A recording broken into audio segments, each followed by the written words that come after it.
Hello and welcome to the United Community Channel. My name is Jack and this is your latest Manchester United news. Happy Monday, everybody. Hope you're all doing well. And it's good to be back. Another Monday and another Manchester United news show. It never stops, does it, with Manchester United? But we've got plenty to talk about as usual. Some really big breaking news over the weekend. And Manchester United do have a new CEO. Obviously, we spoke about it a little bit this morning on the morning news show.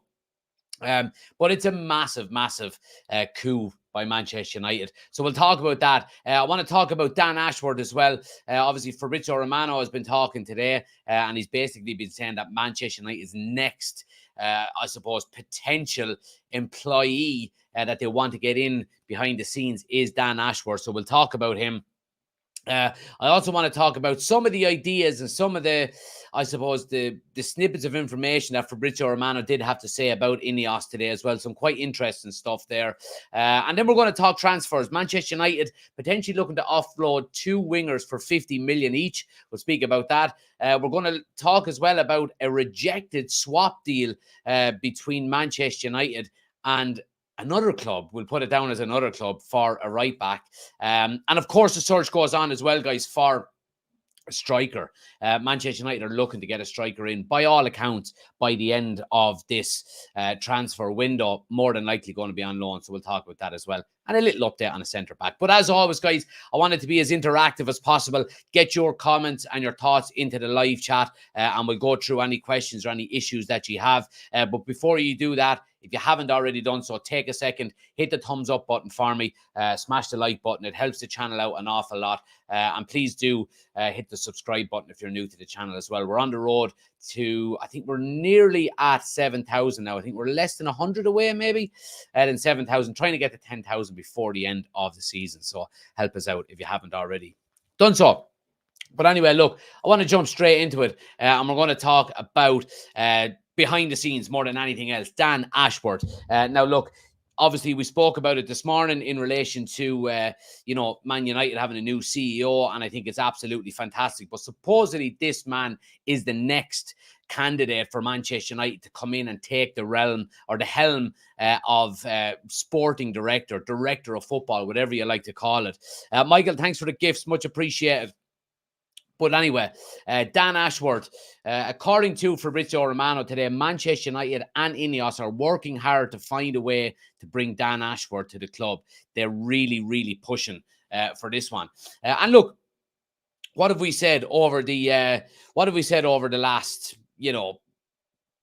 God knows how long now? But we've been just asking for football people in the footballing roles at Manchester United, people with competence to be hired for whatever role it may be. And Manchester United are after doing that so far with the new CEO.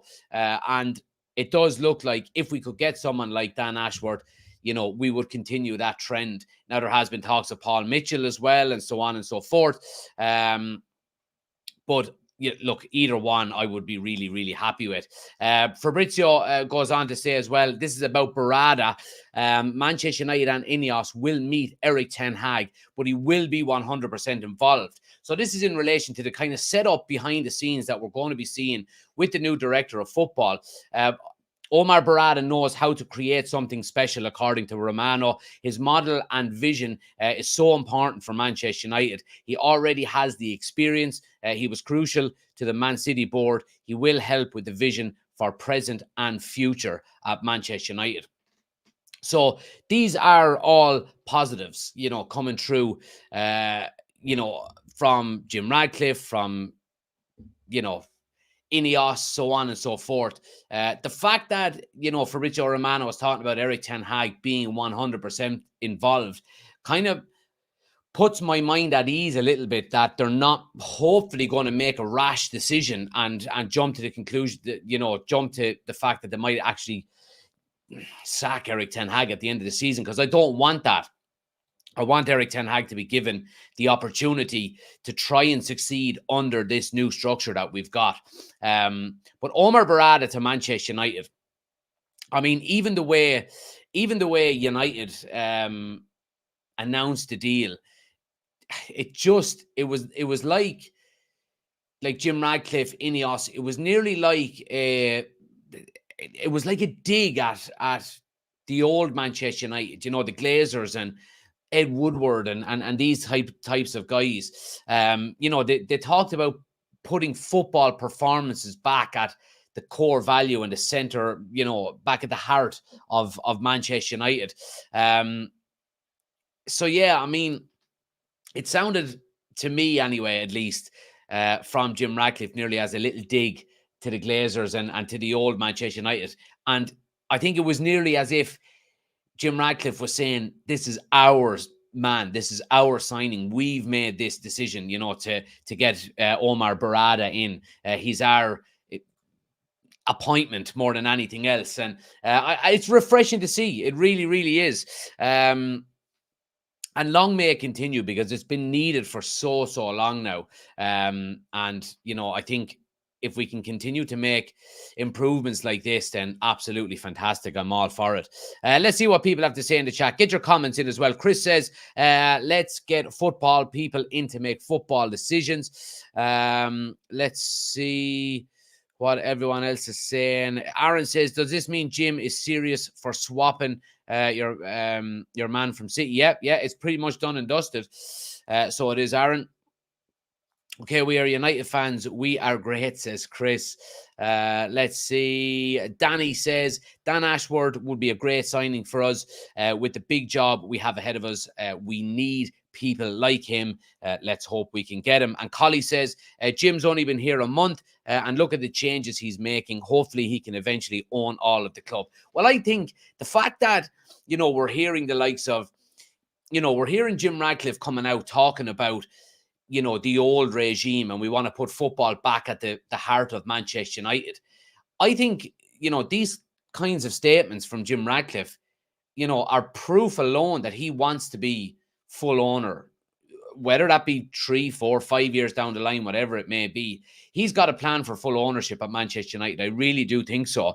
We know some of the clauses that are in the you know, the 25% that he's buying, that if the Glazers decide to sell up in full, he has first refusal on buying them shares. So I think the fact that, you know, we're hearing these kind of, you know, I won't say victory statements, but we're hearing, you know, a lot of positivity and a lot of determination from him, you know, to say, we're here. This is how we're going to run things. We're going to get it right. You know, and for Manchester United fans, that's all we really want to hear, isn't it? Ben says, a great bit of business early on, and for the fans to see things are changing. Absolutely. Damien says, Rio said that his mates from inside Man City can't believe we got him, and he's absolutely top class. Well, what we have to realize as well is Man City have had their most successful period in the club's history in the last 4 or 5 years. He's been, you know, absolutely pivotal to that. And he's also been at Barcelona during their most successful period in the club's history under Guardiola, when, you know, that unbelievable team was assembled. So we've got a good guy on our hands here. We really have. Oshin says, is it true that Radcliffe only signed 18-month contracts and Glazers can get rid? There is something on that, Oshin, but I don't think it's as detrimental as that. I think what can happen is the Glazers have the option to sell. So basically what it means is the Glazers cannot sell the club for the first 18 months. And after that, I think, is it 2 years, or they can only sell a certain amount of their shares then for a further 12 months after that. So basically what it means is after 18 months, the Glazers can sell to whoever they want, you know. And if they decide to sell up in full, Jim Ratcliffe is a bit snookered. But like we said previously, he does have first refusal on whatever shares the Glazers are buying, I think, or something along them lines, whether the Glazers have to accept it or not. We spoke about this last week, that basically all of the cards basically are still in the Glazers' hands. And why wouldn't they be? You know, because they're obviously the majority shareholder, and they want to be in control. They don't want Jim Ratcliffe coming in and pulling the rug out from underneath them, basically. But yeah, I mean, look, there's a pathway there to full ownership for Jim Ratcliffe. That's the main issue that we're talking about, and that's what we should be focusing on, which is a good thing. He's not going to be coming in and buying 25, potentially 28% of Manchester United just for the Glazers to pull the rug out from underneath him in 18 months' time. It's not going to happen.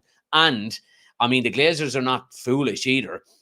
If they see Jim Ratcliffe coming in as part of the, taking over the football side, improving that, it's been proven time and time again. If you get things right on the pitch, the money and the revenue that the club can generate will follow suit, and that means the price of your club improves. So the Glazers are not silly. They're going to see what Jim Ratcliffe is all about. They're going to hope that he can make an improvement on the football side of things, and they're just going to go, right, lovely. Well, we can keep taking dividends out. I don't think they can take dividends out for the first 3 years, I think. But again, if they decide to sell in 3, 4, 5, 6 years' time, and Ratcliffe is after having 3 or 4 real successful seasons, then the club value is only going to increase. Dex says a total reset of the whole club is needed. Well, it's happening. It's happening. Ricey says, sounds like a right mess. It's not. It's just going to be a long process. Funny says, do you think Sir Jim Ratcliffe is that stupid? Billy says, who's going to be in charge of the signings? Ratcliffe and the structure that he's putting in place. And Andy says, are they delaying selling the club to reduce their tax bill? I don't think so. No, I don't think so. Did you lose power last night? No, I didn't. Oshin says, any concerns about the Prem charges and this guy coming in? So, yeah, we mentioned it this morning that the Times done an article on this guy. And basically they said that he had nothing really got to do with the charges in terms of it's like cooking the books, inflating figures that or the revenue that the club is generating.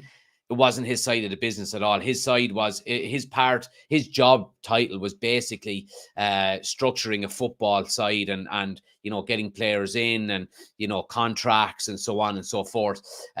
So yeah, the Times Sport done an article on him basically saying Man United don't have to worry because he didn't have anything to do with that side of the business with Man City. So, and look, Jim Ratcliffe is not silly either. He's not going to be going hiring this guy if he's got some major implications above him around these 115 charges as well. So it does look like that's put to rest, and happily it's put to rest, nice and early, thankfully. Danny says, look at everything Sir Jim Ratcliffe has done in his short time at the club, which is great. So many changes. He's done more in his short time than the Glazers have in the last 10 years. The last 20 years, Danny. Yeah, I agree. It goes on to say then Fabrizio Romano had a lot to say today as well. And this is another one that I was really, really happy with. The new board will not allow non-performing players to stay at the club for several years. Omar Barada feels that players have to perform or leave the club within 1 to 2 years. Now, this is massive for Manchester United because we know, and we're currently going through it at the moment, we're not able to get players off the books. Your Anthony Martial's, your Jadon Sancho's going out on loan, so on and so forth. We couldn't sell Harry Maguire, Scott McTominay in the summer. They all decided to stay. So this all sounds really, really positive. And it's something, sorry, let me put it up on the screen for you. And it's something that that is needed massively at Manchester United. It really is. I think the fact that, United have been held hostage. Well, held hostage is probably a little bit of an unfair statement because Manchester United gave players these contracts. Now, I think Manchester United are going to be a lot smarter in the future when it comes to just dishing out willy-nilly contracts to players. I think players should, and I think will in the future, have to really earn a contract for playing for the club. And rightly so, because, we haven't been smart even in our negotiating new deals for players. Like we look at Marcus Rashford. I know we mentioned this a few weeks ago, but you look at Marcus Rashford, had a 30-goal season last year. He gets 375 grand a week on the back of it and has done nothing since. Manchester United's power play should have been 12 months earlier when Marcus Rashford was coming off at the back of a really bad season with a back injury. And Manchester United probably would have got him for 250 a week. So it's all about being smart in terms of your negotiating as well. So let's hope that's what the likes of Barada, the likes of Jim Radcliffe, the likes of Dan Ashworth, if he's to come in, can be really smart with, because we would have tied Marcus Rashford down to a new 4 or 5 year contract 12 months earlier on probably 150 grand, 125 grand cheaper, by just having a little bit of faith in him and backing him. Now, was that justified at the time? Probably not. But I think allowing players to go into the final year of their contract is something that we cannot allow to happen anymore. And this 1 to 2 year performance kind of threshold that players have is something. If that's the case, Anthony is gone in the summer, and rightly so. And I think the fans pick up on that very quickly. Anthony, this is Anthony's second season now. He's done basically nothing. He scored against Barcelona. That's the highlight of it. And yeah, I think we should cut our ties. We're going to get on and talk about Anthony in a few minutes, nonetheless. But, allowing players to go into the final year of their contract is something we shouldn't be doing. We should be saying, with 2 years left, either you sign a contract extension or we're selling you. End of story. Because that way you're protecting your asset, you're protecting the club, and you're protecting the manager as well. Because, again, the manager has to get the best out of these players week in, week out. And if they've got contract negotiations hanging over their heads, I know they've got a lot of intermediaries to do all these for them, but you can't tell me it doesn't affect players when, they haven't been offered a new contract. So, yeah, I mean, the fact that we're seeing these, again, really positive things coming out of Manchester United is something I'm really happy with. Sky Sports have also been talking about it as well. And they talk about Barada. They said before he officially begins his role, he will be kept informed about any recruitment position within the administration at Manchester United that Ineos will make. So that's basically your director of football, if you're bringing in a technical director, whatever it may be. It looks like this guy is going to be overseeing everything alongside the likes of maybe David Brailsford. If Dan Ashworth comes in underneath him, or Paul Mitchell, whoever that may be. In no time, literally in no time, Man United have got a structure that we have been begging for 15 years. For 10 years at least at Manchester United. We've got a CEO who's, capable and the best in class. We've heard this an awful lot. Man United should be appointing the best in class. We've got that now with a CEO. Dave Brailsford is obviously the link between Sir Jim Radcliffe and maybe Omar Barada, but we know that Dave Brailsford is, meticulous when it comes to marginal gains. And if we bring in a director of football, whether it be Dan Ashworth, whether it be, Paul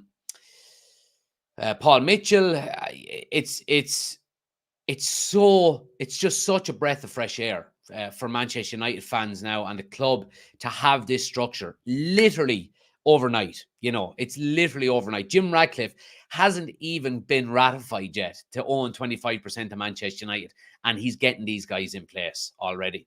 And the fact that we're after getting Omar Barada, I mean, is Dan Ashworth now going, this is something I could get involved in here. This is going in the right direction. I think we can really do something here. Dave Brailsford, Omar Barada, Dan Ashworth, and then Eric Ten Hag, hopefully given a chance to work under these guys with a proper club and being run correctly. I'm excited. I can't lie. I'm excited. Now, it will take time, but I'm excited. I have to be, and everyone else should be. Aaron says, not to be a downer, but what happens when he passes away? I don't know. To be honest, I'm sure he will have that in his contract or whatever it may be. Ben says, that's music to our ears. If you're not good enough, get gone. Absolutely. Oshin says, will that be enforceable? Contract law, etc. Obviously only applies to future contracts, I'm assuming. Yeah, well, I'm sure there are certain things that Manchester United will be putting in place now for future contracts. We've been saying this a long time, though, haven't we? It's going to take time to clear out the deadwood. It really is. And, whether that be 1 year, 2 year, 3 years, Martial, Jadon Sancho, Maguire, McTominay, these types of players. Now we might have a summer transfer window where we go, right, McTominay, you're out, Maguire, you're out, Sancho is gone, and Anthony is gone, and Martial's contract is up anyway. And it might be that quick, and we go, what? We've literally stripped the whole squad of the Deadwood. And now that does mean you have to go out and buy players, which historically we haven't been that great with doing. But you would hope with all these new guys coming in that, that would become a lot less stressful as a Manchester United fan. So you never know, like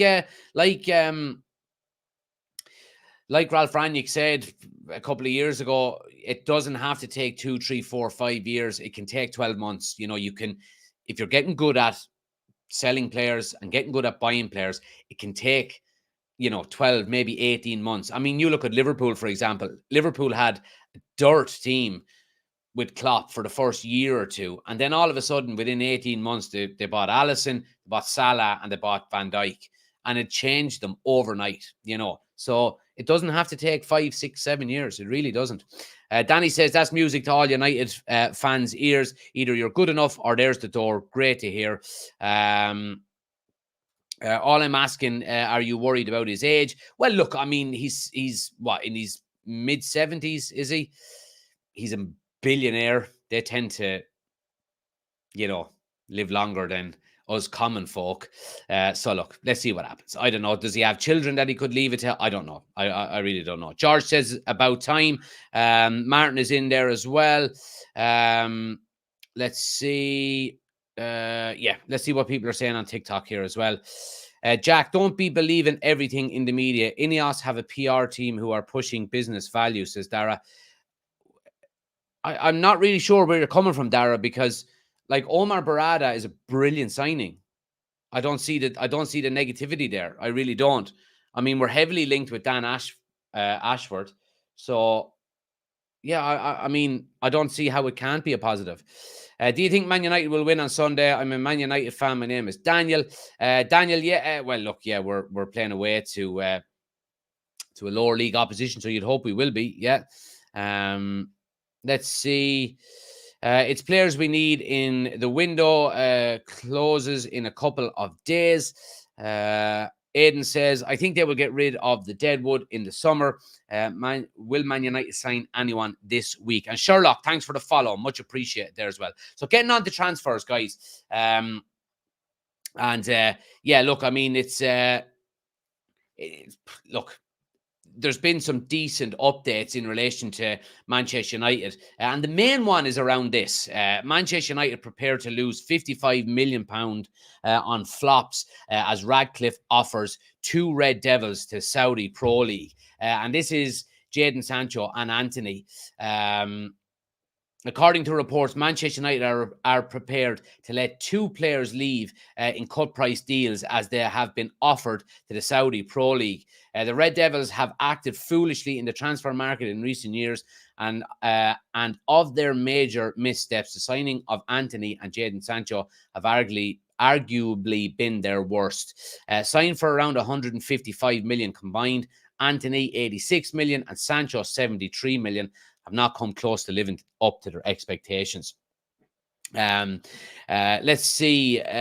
Sancho, meanwhile, read all of that. A fresh report from the Evening Standard claims Sancho and Anthony have been offered to clubs in the Saudi Pro League as Manchester United try to recoup some of the £155 million they've spent on the wingers. The Red Devils are said to want around 50 million for each of Sancho and Anthony.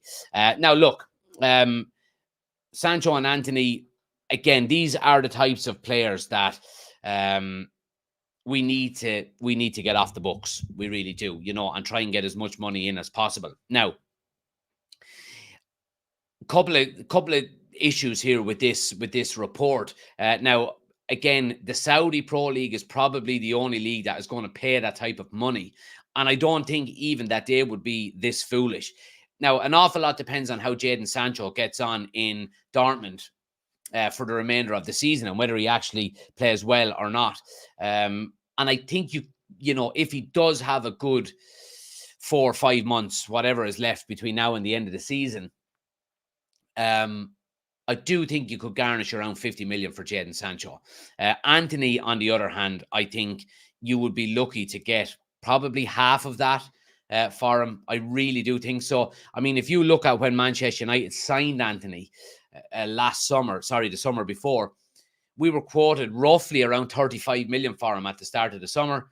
Manchester United delayed, went back with cap in hand, at the very end of the transfer window, and we ended up paying £86 million for him because Ajax had already sold 3 or 4 players in the transfer window and they couldn't afford to let anyone go. So we paid a high premium. Now, if he was valued at 35 million at Ajax, I don't see how his value has increased 15 million since he signed for Manchester United. So, yeah, I mean, he's done basically nothing at the club. He scored against, like we said, Barcelona. That was the highlight of his Manchester United career so far. Look, I would love to see him, really turn it around between now and the end of the season and I don't know, show us some glimmer of what that 86 million was for. But I don't blame Ten Hag for this. Look, he was an Eric Ten Hag signing.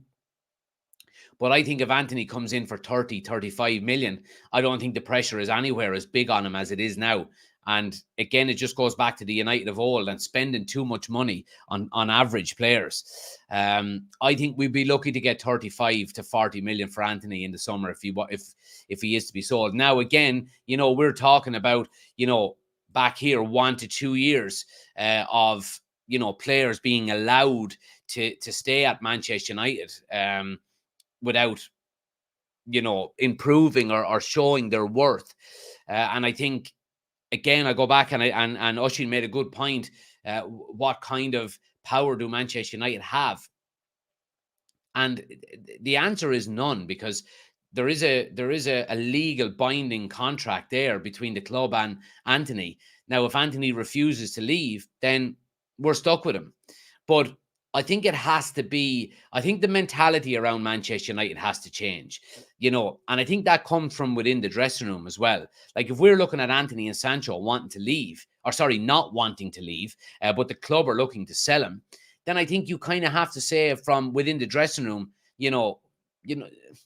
not that players are going to maybe look down on him, but they're going to say, what the fuck are you still doing here? You know what I mean? You're not wanted. Just, go play football somewhere else. Rather than just coming in and picking up a paycheck. And that has to be a mentality thing. And I think that will come from, players training hard, playing hard on a Sunday, winning games consistently. It will take time, but eventually it will come. Like, if you look at Manchester United back in, the early 2000s, for example, when we were steamrolling through the Premier League and, we're after winning a European Cup and so on and so forth. If a player came to Manchester United, let's take Diego Forlan, for example. He came to Manchester United. Manchester United decided after a couple of seasons, look, son, it's not working out for you. It's time to go. If he at that time said, no, I'm not leaving. I'm staying here. I'm getting good money here. I'm not leaving, blah, blah, blah. Could you imagine what Roy Keane would be like to him in the dressing room, or Gary Neville, or, Paul Scholes, Ryan Giggs, all of these types of players? They'd just be going, what are you doing here? The club don't want you. You know what I mean? You're not part of the plans. Just leave. Now I'm not saying it would be as blunt as that in the dressing room, but he would probably have got them vibes. Nah, look, it's time for me to go. And I think that's what we have to get back to as well. Like, if you look at Man City, for example, they're steamrolling over the last 3 or 4 years. If a player is deemed surplus to requirements at Manchester City, they're gone. It's as simple as that. Raheem Sterling, for example, you know what I mean? Gone. Gabriel Jesus, Pep, not really feeling it, time to go. He was probably getting more money at Man City than he is at Arsenal, and Zinchenko is another one. When it's time to go, it's time to go. And Manchester United need to get very cutthroat when it comes to these kind of decisions. And also, as fans, we have to get rid of this sentimentality. So, and I've been saying this an awful lot over the last few years. We have to get rid of this sentimentality nonsense, where you're getting guys that are supporting individual players more so than the actual club. Your Cristiano Ronaldo lovers and your Jadon Sancho fanboys and so on and so forth. Marcus Rashford is another one. And I understand it tends to be the younger generation. But, we have to get rid of this sentimentality. If you're not good enough and you're not performing, just short and sweet, just pull off that Band-Aid quick. Time to go. And I do think Jadon Sancho and Anthony fall into that category. I think Maguire, McTominay fall into that category. Martial certainly falls into that category. And I think you could probably do something similar if you were looking to, if Varane doesn't sign a new contract on lower terms, and okay, bye-bye. Let him go on a free. Don't extend his contract. Maybe is it time to move Christian Eriksen on, maybe get 5 to 10 million for him. We got him for free, so that would all be pure profit. Do you move on one of the right backs? Remains to be seen. Do you move on Victor Lindelof? We give him a 1-year contract extension, so he's here for another 18 months. But do we try and sell him this summer to get some money in the door? These are the types of decisions that Manchester United have to start getting right and getting correct. And if they do, the club will be much better for it. They really will. Let's see what people are saying here. Oshin says, Anthony is a max 20 mil player, bang average, check his passport, never a Brazilian, only paying for one leg. George says, I'd happily take it just to get gone. Danny says, Anthony is useless. He brings nothing to the club. The Premier League is too tough for him. He probably is the worst signing in the club's history. He has to go. Let's see. United players have no mentality at the moment. Too easy to coast by there. Well, hopefully these types of people coming in the background, Oshin, are going to start setting some good standards. And let me tell you one thing. It will not take long for that to filter down through the squad. It really won't. George says, Jack, can you do a poll to see if people Ten Hag is the right man for the job? Okay. Let's do a poll. So, Eric Ten Hag. I think I know what this is going to be, but there we go. Have a vote on your poll. Please do smash the like button as well, guys, if you haven't already done so. Hit the thumbs up button for me. Helps us out an awful lot, as you know. And do hit subscribe if you're new to the channel. If you're new, get into the chat as well on YouTube. Let us know that you're new, and everybody will say hello. Let's see. If United follow the time to go philosophy, there'll be sod all left there. Yeah, well, look, I mean, if there's sod all left, Oshin, it means we're getting money in the door, which means we can reinvest and start, bringing in proper players, hopefully. Let's see. Martin says, is there any player in United that could be coached better? I don't understand the question, Martin. Is there any player in United that could be coached better? I don't get where you're coming from there. Like, should they be a lot better because of coaching, or do they need more coaching? I don't know. Let's see. Yeah, let's move it on, guys. I want to talk about another quite an interesting story there today in relation to a swap deal that was proposed by Manchester, or was proposed to Manchester United by Inter Milan. And it's in relation to Aaron Wan-Bissaka and Denzel Dumfries. Manchester United have turned down a swap offer for Aaron Wan-Bissaka. So they've turned down a blockbuster swap deal for right back Aaron Wan-Bissaka, according to a report by The Sun. Charlie Waite reveals Inter Milan have tabled an offer for Wan-Bissaka, which could see Dutch fullback Denzel Dumfries head to Old Trafford in return. The reporter contends United have turned down the offer, however, describing the club as not interested in such a deal. Wan-Bissaka recently had his contract extended, as his current deal had been set to expire at the end of the season. Instead, the club triggered an automatic 1-year extension clause, setting the new expiry date of June 2025. Sources at Old Trafford indicate this move was motivated more by a wish to maintain Wan-Bissaka's market value rather than any long-term belief in the right back. In fact, it's believed United would be open to selling the 26-year-old if a suitable offer arrives. But yeah, so it's a strange one. It really is. I mean, Denzel Dumfries is a fantastic right back. He really is. And would he be an upgrade on Aaron Wan-Bissaka? In terms of the modern day fullback, you would probably say yes. In terms of an out and out defender, I love Aaron Wan-Bissaka. Everybody knows that. But it's surprising to see that Manchester United are potentially open. Well, it's not surprising that we do know United are open to letting Wan-Bissaka go. But when you get an offer like this for the likes of a Denzel Dumfries, now I don't know, potentially what the finances of the actual swap deal, envisaged, but did Inter Milan want a fee on top of the, Aaron Wan-Bissaka or whatever it may be? I'm not 100% sure. It does look like the right back area is an area that Manchester United are going to look to improve in the summer. Now, I don't think it's probably our number one concern.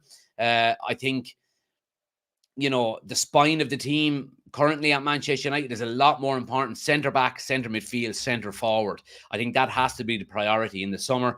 And then outside of that, you can look at maybe your wings and maybe your right full option then as well. But I think that would be secondary to obviously the spine of the team. So yeah, it's a strange one, but one that we will keep an eye on because obviously, I don't want Aaron Wan-Bissaka to leave, but is Aaron Wan-Bissaka going to be the right full for a title-winning Manchester United team? I don't think so. And I have to be brutally honest. I love him. I love his defending. I love his mentality. He doesn't give out. He doesn't whinge and moan. He just puts in tackles, gets up and gets on with the game. Now, he has his limitations. Of course he does. But, I would be upset to see Aaron Wan-Bissaka leave. I've said it before. I think Diogo Dalot probably should be the one to go. I would like to see a right back come in to be the number one right back, if that was to be a Dumfries or whoever it may be. And then maybe Wan-Bissaka as your backup option. But again, he mightn't want that either. So let's see. Martin says, as in an arm around a player and get him to play better. That has happened, Martin. That happened with Jadon Sancho. Ten Hag put his arm around him, gave him as much time as he needed, gave him his space, sent him to Holland. You seen him when he came back at Old Trafford, his first game back. Eric Ten Hag was standing on the touchline with his arm around him, and the two of them were smiling. It was a lovely, lovely moment. And Sancho never gave him enough back on the pitch or in training, supposedly. So, tough shit. You know what I mean? You lose out. Ronaldo refused to come on. Walked out of the stadium, refused to come on twice. Refused to come on, walked out of the stadium twice. And Ten Hag was like, you're not the future of Manchester United. It's time to go. And I was all about that because the club doesn't stop for anybody. No one player is bigger in the club. He is a very strict manager by all accounts. And I think this squad needs a dictator more so than an Ole Gunnar Solskjaer, who, just didn't really have control of anything, But anyway, Danny says, Aaron Wan-Bissaka is a good player. I love him and I would like to see him stay. But if he wants to go, then we should accept his decision. And if he does, then he will be missed. Yeah, and look, I just said a few minutes ago, didn't I, that we have to get over the sentimentality kind of side of players. And, if that's the case, then, we just have to say thanks for everything. Aaron, thanks for that night in Paris where I think Kylian Mbappe is still in his back pocket. Aaron, thanks for the 6 months. Really appreciate the support as always. Absolute legend. 6 months membership there. Anyone else wants to become an official member, either, guys, the link is in the description of the video. You get some great extra content, some perks as a channel member. You get to come on the screen live with us for all of our match reaction videos after each game. So if it's something you are interested in, check out the link in the description as well.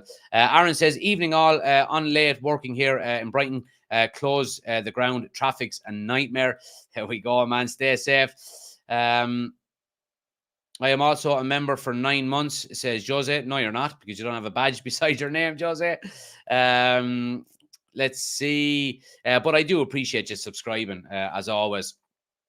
DJ's in. He says, yeah, I don't feel sorry for Sancho.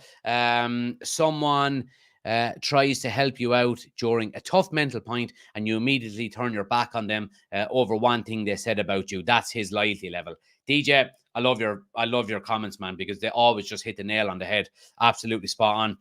Damien says, if Aaron Wan-Bissaka could cross a ball, he'd be epic. As he is now, he gets a nosebleed when he's crossed the halfway line. I think he's after improving an awful lot on the attacking side of his game since Ten Hag has come in. But again, look, he still does have his limitations. You know, he really does. Chris says, Barada will bring a policy of if you don't perform in 2 seasons, you're gone. You're gone on. And that's the way it should be.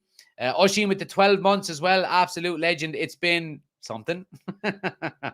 It certainly has. It certainly has. Let's see. Yeah, right. Let's move it on. Enough of that sentimentality shite. Anyway, let's talk about strikers, guys. And we do know Manchester United are in the market for one. Bayern Munich forward open to Manchester United switch. Now, we did mention this briefly on the morning news show this morning. But Bayern Munich want to keep Choupo-Moting. They don't want to let him go on loan. However,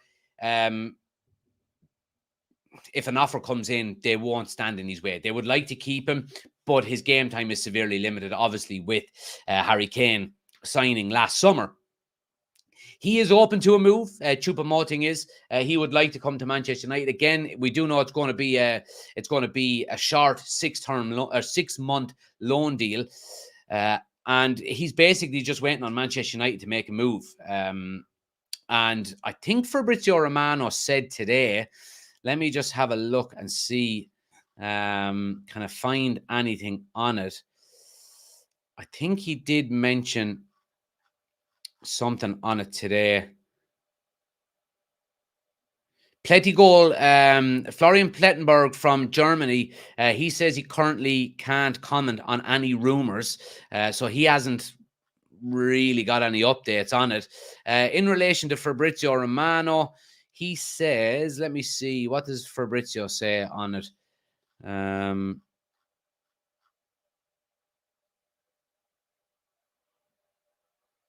No, I don't think he says anything on it. Well, let me see now.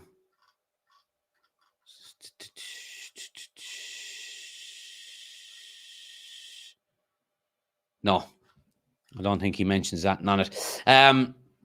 But yeah, I mean, look, the striking options at Manchester United are so limited at the moment that, you know, we have to get somebody in. We just do. You know, I see, you know, I see what you're saying in the group there, guys.